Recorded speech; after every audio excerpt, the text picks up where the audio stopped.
Баршаңызға сәлем. Бүгін сіздерге үй жануары мысықтың адам өмірінде қандай пайдасы бар екенін айтатын боламын. Видео ұнаса лайк басып тіркелуді ұмытпаңыз. Америка ғалымдары көп зерттеуден кейін әрбір үйде мысық болуы тиіс деген қорытындыға келген. Мысықтың пырылы жануарға тән жай ғана дыбыс дерсіз, бірақ оның түрлі дертке ем екенін біреу білсе, біреу білмес. Алланың үйі мешітке кіруге рұқсат етілген жалғыз жануар ол мысық.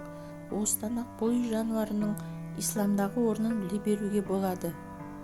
Әлемге нұрын төккен адамзаттың асыл тәж пайғамбарымыз да мысықты ерекше жақсы көрген.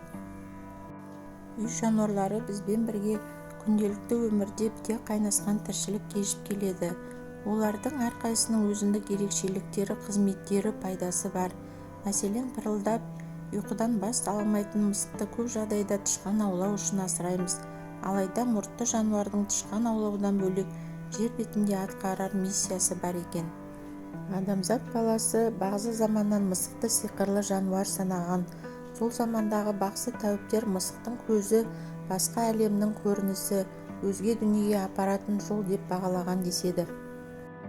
Мысық адамның ауыратын жеріне барып жатып алады дегенді естіген боларсыз. Медицина ғалымдары мұны әлдеқашан дәлелдеген. Физиотерапияны химиялық препараттардан іздемей-ақ қойыңыз, себебі нағыз физиотерапия ол мысықтың өзі.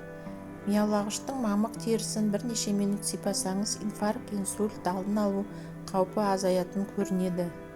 Ашуланғанда не болмаса қатты шаршағанда да сізге үй жануары көмекке келеді. Сезімтал жануар күйзеліп отырған адамға жақындау арқылы оны тыныштандыруға, сабасына түсіруге тырысады. Үй жануары мысықтың пырылы бірнеше ауруға шипа көрінеді. Сынған сүйектерді бітіп кетуіне көмектеседі және сүйекті қатайта түседі. Адамның жүйке жүйесі мен психикасын қалыпқа келтіреді. Сондай-ақ мысықтың пырылдаған дыбысы мидың және жүрек қайнауын жақсартып, иммунитетті көтереді. Гастрит, асқазандағы тасты жойып, остеохондроз, тұмау, ұйқысыздық ауруларынан емдейді. Ішімдік пен нашақорлыққа деген тәуелділікті сейілтеді. Мысықтың тырнақтары ине терапиясының орнына жүретін көрінеді. Мысық сіздің қай жеріңізге шығып жайғасса, сол жеріңіз сыр бергені. Егер беліңізді айналсоқтаса, бүйрегіңіз ауырады. Мысық басыңызға жатса, ол гипертония немесе бас ауруының белгісі. Егер мысық сол жақ жауырынға немесе иыққа жатса, онда жүрегіңіздің жұмысы ауытқи бастаған. Мысық адамның өзіне деген махаббатын, мейірімін сезінсе ғана емдеу ісіне кіріседі. Оны жақсы көріп сипасаңыз, біраз аурудан айырыласыз.